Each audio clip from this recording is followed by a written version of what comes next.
right, questions? Everybody's been talking this week about trying to get the running game going, but when you have the RPO options, sometimes maybe the run, you could get a decent gain on the run, but, you throw the ball.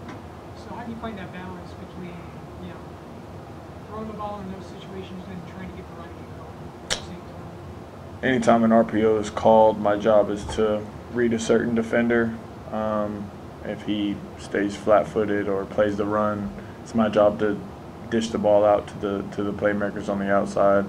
And any time that he is focused on a slot or an outside guy or whatever the RPO tag is, it's my job to give the football. So we do a really good job, I think, of calling balanced plays and run plays, pass plays. We do a really good mixture of that. So I don't think it's not hard to base when to give a football or throw a football because I'm coached to know what to do each play. Any plays that you think about that kind of stick with you from last season that you wish you had back? And Keel said he thinks about there was a comeback, third down, you had hopes. In this last game? Yeah, back against Washington last year. Yeah, I remember them all.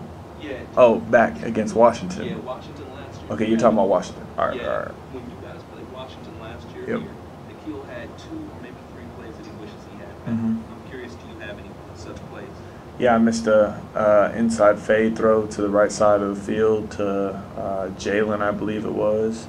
I think I threw a fade pretty bad to Nikhil on one time. Then I think I had a couple reads that I missed in the run game last year. But for the most part, this is a really good defensive football team. One of the top defensive programs in the country.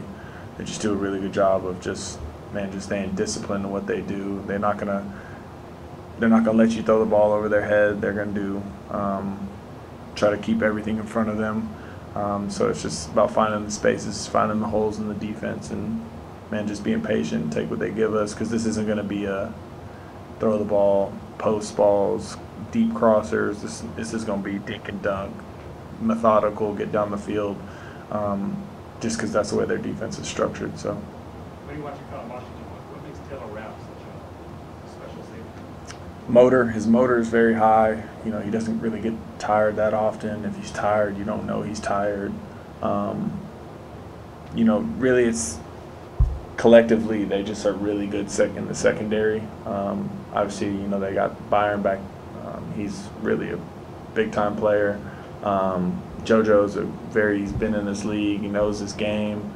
Obviously, Taylor, number 5, he's been here for a while. 2-3, he's back. So they're DBs, man. They're comfortable with each other. They speak the same language. They play the game together, which is huge. You think about having an OL that plays for 3 years together. They're going to be on the same page about things. So having a secondary that they've all been there, they know the system. They just do everything the right way, disciplined. So, but Taylor, man, he just high motor guy. He's around the ball every single play, and he's one of those guys that is just a difference maker on the field. Manny, Wilkins was talking yesterday about sort of the internal debate between trying to get the first down with higher percentage plays versus opening up the game a little bit more on vertical shots. What's your sort of perspective on that philosophy, looking back at maybe how you guys approached the third quarter?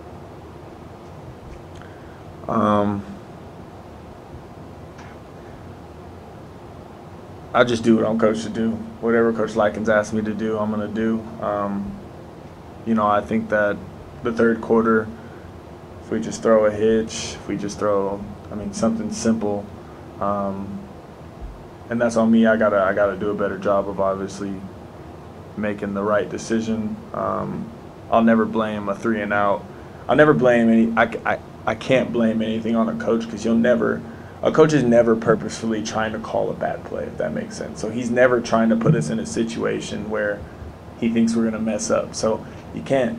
Everybody makes mistakes. I make, crap ton of mistakes a game, handful of mistakes here and there. So, I understand. He told us he wishes he had a couple calls back.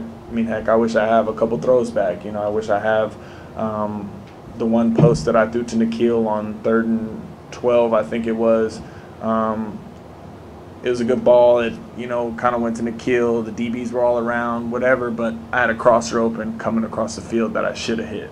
And those are mistakes that can keep us on the field, that can be big-time plays. And, if I could have been special, I could have been great if I don't put my elbow on the ground, the one, that I got sacked or whatever. So it's things like that, the moments that are able to be capitalized on to make you special, I have to do those. And are there times when you rewatch a game, you feel a little bit differently about some of the situations than in the moment or immediately after the game? I'm a big film guy, so after the game I rewatch everything. And, on the plane, I think if I talked about with Coach Wilkins, if that 4th down call, what screwed us was the timeout, I think. In terms of, not screwed us like mentally, I think that if we would have hurried up, went fast, and got it, we would have got the 1st down. We chose to take a timeout, figure the situation out, which is, it's smart. It's smart to understand where you are on the field, where you are in terms of mental for our guys. So we chose to take a timeout, figure out what the situation was. Do we want to kick a field goal? Do we want to go for it? The numbers were on our side in terms of the percentage of getting the 1st down, which is a great call. I don't think that it was a bad call to go for it. I just think we would have been in a better position if we would have did something else. And we've talked about that, and we've both agreed on it. So. And Washington has a lot of external factors. You have the weather, you have the noise. So how do you kind of keep your team afloat, collected in those situations? Yeah, I think that obviously getting a little contest here against San Diego State on the road for the first time of this season was good to get under our belt before going to a place like Washington. Washington's personally one of my favorite stadiums to play in, just because the atmosphere is just, it's like unlike any other in college football. It's just a very unique experience. I mean, you got a stadium on the lake, you got, rain here and there, so it's just different than everywhere else, and I think it's a cool environment. So I'm excited for our guys. I think that tomorrow we'll be practicing with in the bubble with the loud noise or whatever, so we'll get used to that. But I had Roy come up to me today, and he was like, hey man, make sure that when we go out there, in the game, when it's gonna get loud, you gotta come up and talk. I'm like, no, this ain't my first rodeo. I understand what to do. So it's we'll be ready to go. Who said that to you? Roy. What's it feel like to play in a big game like that, and how do you make sure you keep it kind of even and not get too keyed up? Yeah, I haven't gotten too keyed up for a game probably since my first year started, and just because it's just my personality. But it's my job to make sure that I keep everybody level-headed. Can't be yelling on the sideline, doing all that extra stuff. So. You wish you had that back? No, that's who I am. I'm passionate about what I do. I hate losing. And when you're a leader of a football team, when you're a leader of people that are 22 years old, 18 years old, certain people react differently to certain things. When I jump on Frank, it may look like a negative thing to the media. It may look negative on TV, but guess what? Frank Darby reacts differently than Nikhil Harry does. And when you jump on Frank's like, all right, it's time to go get this bag. I got to do what I got to do now. And he fixes his mistakes, you know what I'm saying? So guess what? If you guys didn't tell, Frank had a blow-up game this week, and he played his butt off, and he caught every single ball that came to him. And it's because I told him, get right. And I have complete faith in him. I have faith in everybody that's on the field with me. And when we have mistakes that we practice something over and over and over in practice, and if you mess up in practice and we tell you that this is going to happen in the game and you mess that up in the game, it's a reflection of your preparation. Those that don't prepare get exposed, and you see that on the field when guys mess up. It's because of the lack of preparation. Passion that you carry with you when you play, was that part of the assessment of the corners after the game? Yeah, I think professionally that wasn't the correct thing to do. But just gonna be honest with you guys, I'm not here to be like another quarterback. I'm not here to be Peyton Manning. I'm not here to be Taylor Kelly or all these. That's not who I am. you know, I think professionally it would have been the right thing for me to just obviously give the other team credit. They deserved the win. They played harder. But I'm passionate about what I do. I believe what I say. And it is what it is. Can't go back now. Coach Edwards said that he doesn't mind emotion so much being shown on the sidelines. He just doesn't Way to want go about it. carry that and doesn't want to carry over on the field when you need it. It might affect decisions. Yeah, no, I definitely never did. I never, and when it's just crazy because the TV copy, man, the TV camera angles, they just get everything the complete wrong way. So like, you know, you see me coming off the field and I'm sitting there. If I start to look like I'm yelling at the O-line, I didn't yell at the O-line once on the sideline. Like when I was yelling towards them on the sideline, I was like, yo, let's get after it. Let's go. You know, we're going into halftime not down anything, 14-14. Let's get this thing rolling. You know, like there's a way I go about everything. And I mean, it is what it is in terms of how people are going to view it from a TV copy. But if you don't know what I'm saying and you don't know how I'm saying it to my teammates, then my teammates and my coaches understand who I am and what I represent. So I guess it is what it is. You guys are going to think what you want to think, but you have no idea what I'm saying on the sideline. So if you're going to judge me by that, that's out of my hands, out of my control. So if they're trying to read your lips. What are you talking about? I think one of the announcers was saying they were trying to read, you know, what you were saying. Try, go for it. I mean, I just honestly, I just don't care. I handle myself the correct way. I'm passionate about what I do. I hate losing again. I'll say it again. If I was on the sideline and I wasn't talking to anybody, guess what? You guys will be, why are you so quiet on the sideline? Why are you doing this? Why is that? So there's always going to be, you know, a pro and a con to every situation, and I understand that. So I understood after the game that some people would probably be offended by what I said, and my Twitter is going to blow up and all this stuff, but it is what it is. It comes with playing this position. It comes with playing this sport. You saw the replay or the television broadcast showing you yelling. Did you think like that looks a little bit worse than what it actually was? I mean, to the outside eye, of course it's going to look bad. Just because anytime you have a quarterback yelling, but I mean, I can't tell you how many times the players, the quarterbacks that I watch in the league, you see passion from those guys. And because they're established Super Bowl winners and all this stuff, it's, you know, Ryan Tannehill kicking a guy out of the huddle. Guess what?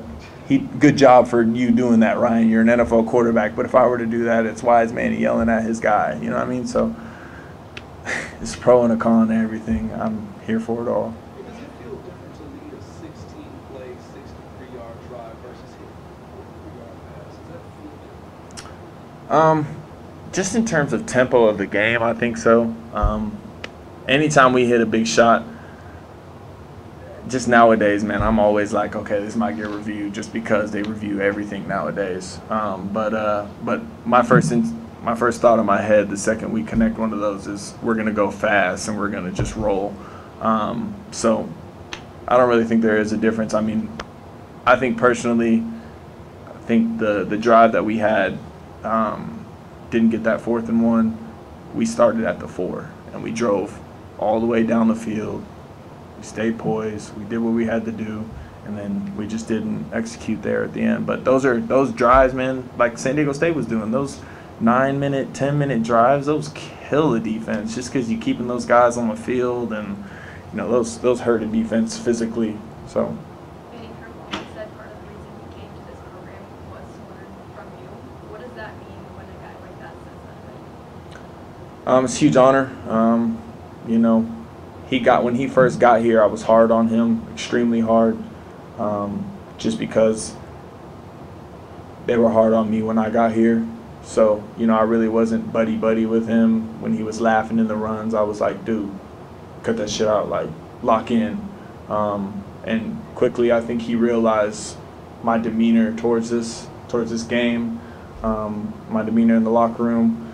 And I don't want them to be me because, like I said before, you know, no quarterback is the same. But I want them to understand that the way I work, my work ethic, the way I handle myself off the field in the community is definitely something that they should try to emulate and try to be better than. I always tell them, be better than me. If you see me make 2 out of the 3 throws into the net, go make 3, man. Go be better than me. You don't want to strive to be me, be better than me. He's done a really good job of just understanding that he needs to be ready at all times, because if his number gets called, he's going to have to go out there. And like I said before, those that don't prepare, they get exposed, and you don't want to be a guy that goes out there and gets exposed. Coming back to last year's game, last year's Washington game. Yep. You guys were 2-3, kind of struggling. What was the atmosphere like in the locker room around the team? To kind of, what made you guys be like, we're gonna not only can win this game, but we're going to win this game, pull off this upset?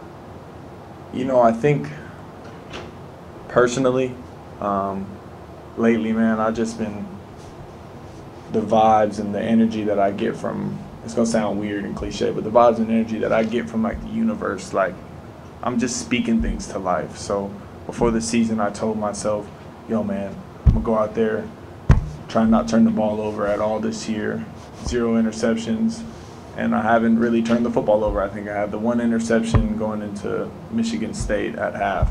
You know, man, just trying to make sure everything that I do is just level. And I think that going into last year, we were kind of in a lull, kind of weren't, but we just brought really good energy to practice. We were passionate about the things that we were doing, and the way we practiced paid off because we played well in the game. So I think that was about that. Manny, what quarterbacks do you look up to? Aaron Rodgers is probably my favorite quarterback in the league. Deshaun Watson, I think our games are pretty similar. You know, and he's a good friend of mine, so watching him is just to see the things that he does. I mean, he's making it look like he's still in college, you know. So those probably 2 are the ones that I watched the most. I watched a lot of Atlanta film this offseason. I watched a lot of Rams film, the things that Jared was doing, because Coach Wilkins was having some conversations about some concept things that we were doing, so I had a chance to watch a lot of that. And then we watched, what was the other team we watched? I think we watched a little bit of the Panthers. So. Is there a moment, like a single moment of last year's game that just sticks out to you that you just always remember? CJ's catch, probably the most memorable. Probably the most memorable moment of that game was probably that. On 4th and 1 Last question. you looked over there, and Newsom was over there. Was the defender just too tight on you right now? You just didn't feel like that was worth risking that throw? Yeah, obviously, so the situation was 4th and 1, tie game. I think there was 59 seconds left on the clock.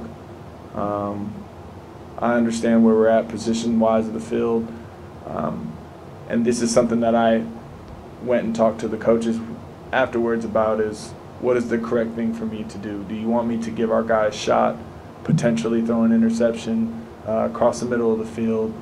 I mean, the play that really flares out in my mind, situational-wise, was UCLA 2015, Berkovici. We ran double post with a wheel from the most inside guy, and it was 2 minutes towards the end of the half, and I think we were either tied or up, and they caught a pick 6 and took it, and that changed the complete momentum of the game. So those plays like that stick out to me in terms of taking control of the football, and just sometimes you got to take a L. You know, you gotta take a sack, you gotta turn the ball over and to make sure that you're good for the defense or whatever. So I don't know the correct thing is, and you know, we talked about it, is just do the best to just put the ball in somebody's hands or run for the first down. You know, Eno, we were in full max protection, and then, you know, on film you see that late he leaks out. If I just turn my head around, or, you know, just somehow, some way understand that there's grass there and we could be on the same page, where it's just because it's max protection and nobody comes, just get out and sit in a little hole, then I would have flicked him the ball. But, you know, that's why situations like that, you live and you learn and you watch the film and you correct them. Thanks, guys. Appreciate it. Yep, thank you.